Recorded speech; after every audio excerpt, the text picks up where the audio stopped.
Welcome back to the channel, folks. Another rifle review today. I have got, all the way from Italy, the Victrix Venus. This one's chambered in 6.5 Creedmoor, so if you want to see something pretty special, stick around.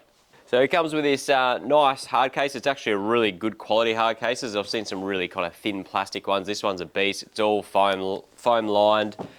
Inside your case, you get all of the documentation. So in here, you've got your passport. You get some pretty cool Victrix stickers, lens wipes, various kinds, a little badge.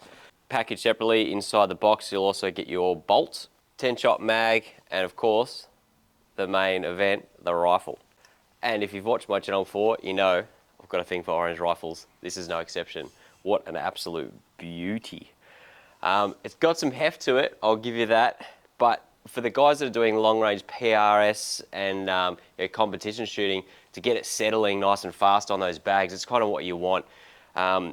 You'll feel like, I think it's really well balanced, it's manageable. It's not something that you take around stalking and varminting, but if you had a tripod and the right setup, you could totally make do with it. I actually did take it out into the field and put it through its paces on the farm and carried it around a fair bit, and it was fine, but I'm used to fairly heavy rifles as well, so keep that in mind. It is a nice big heavyweight barrel, not unsimilar to kind of your varmint style rifles. All right, let's chuck it up on the hog saddle and we'll have a closer look, eh?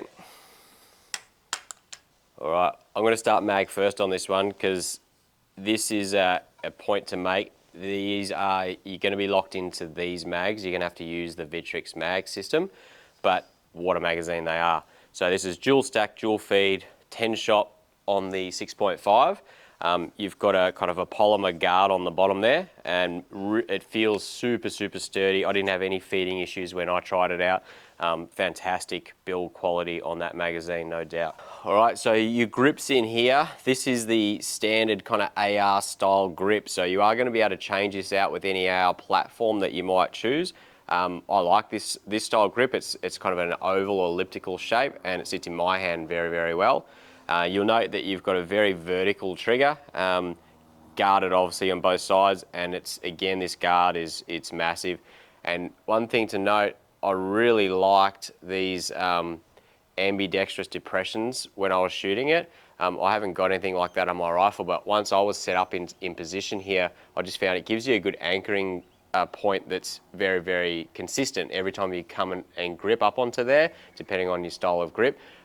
You'll find that the thumb on this side, or if you're shooting with your thumb over this side, you can find that same point every time really, really easily without having to look down at all. So that's a really nice touch that Victrix have put into this chassis. And speaking on places to grip, you'll also note you've got this kind of toothed edge here. And again, I found I could easily key up the same spot once I was kind of anchoring in here just by feel. So that was a really nice thought as well. I'm not sure if that's actually why they put it in there, but I found it a really good use to just get that exact same shooting position every time. So the setup on the rear here is a testament to the quality of the build on this chassis. Each one of these is so tight. The machine work in here is just second to none. It's got a spring assist there, so you can just kind of push it in, but you can really hear those snapping to place, and there's no wiggle room. They're very, very solid. You've got adjustment back here as well, so you can really customize the fit and feel that you want, and obviously your cheek piece there as well. Now, one thing to note with putting your bolt in and out is that you will need to have it in the up position.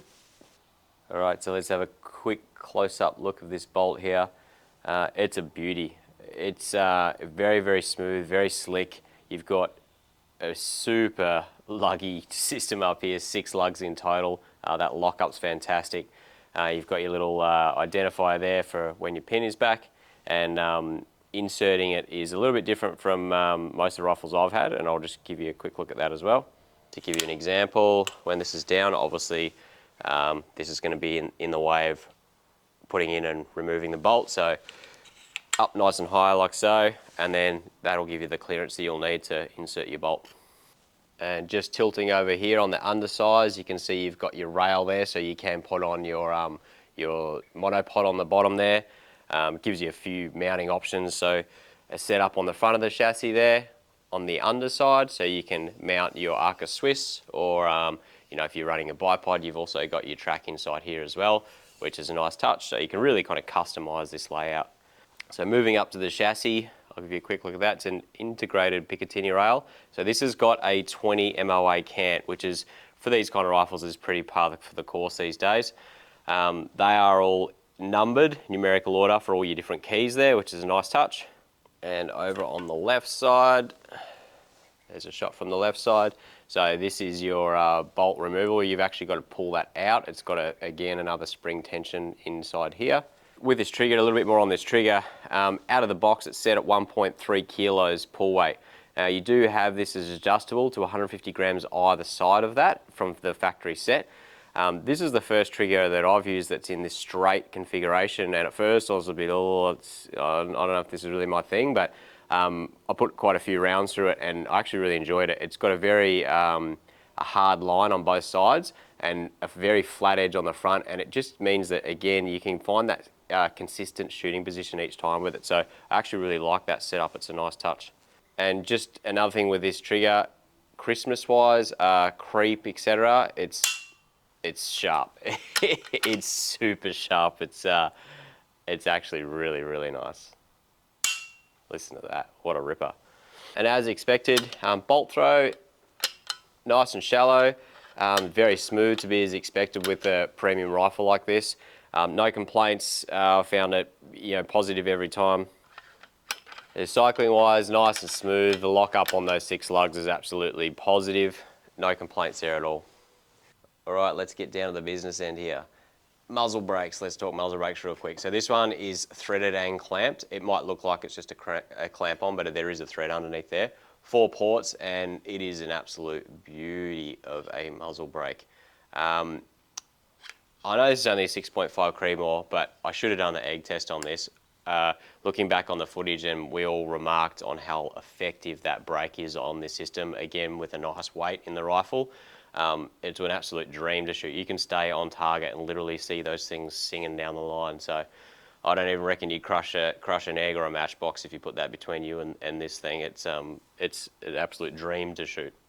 So I did get the chance to take this up into the field to a bit of private property and really stretch it out. And we put a few targets out at, you know, the usual setup, side in, and just walked it out a little bit. And no surprises. This thing was, you know, just a tack driver, repeatable, very, very nice to shoot, crisp in every way. For full disclosure, guys, I was actually loaned this rifle. This isn't my personal rifle. Just to give you a bit of an oversight, I'm looking at buying one myself, so I was lucky enough to get my hands on one, and just before I dropped the coin to go out, the glass was mine, all my own ammo, etc. So I'm close. So yeah, if you're into PRS, obviously it's a no-brainer. This thing would be great. I just got to see, with a 6.5 Creedmoor here in Victoria, it's not legal for a lot of the things that I hunt in terms of the restrictions on calibers. So for farming, pest control, PRS competition, this is going to suit your needs absolutely perfectly. And I just wanted something that was a little bit flatter than what I'm currently shooting, and by all intents and purposes, out in the field, it blew my current setup out of the water. So yeah, they're actually rocketing out of their 6.5 Creedmoor. Certainly has lived up to the hype. It's the first 6.5 Creedmoor that I've got my hands on to shoot, and I was really, really pleasantly surprised. So yeah, they're absolute lasers, that's for sure. Well, that's it for me, guys. I hope you found some useful information in there, and if you haven't already, hit that like, subscribe button if you want to see more of this kind of content. It really helps the channel out. Happy hunting, guys. Stay safe. See you next time.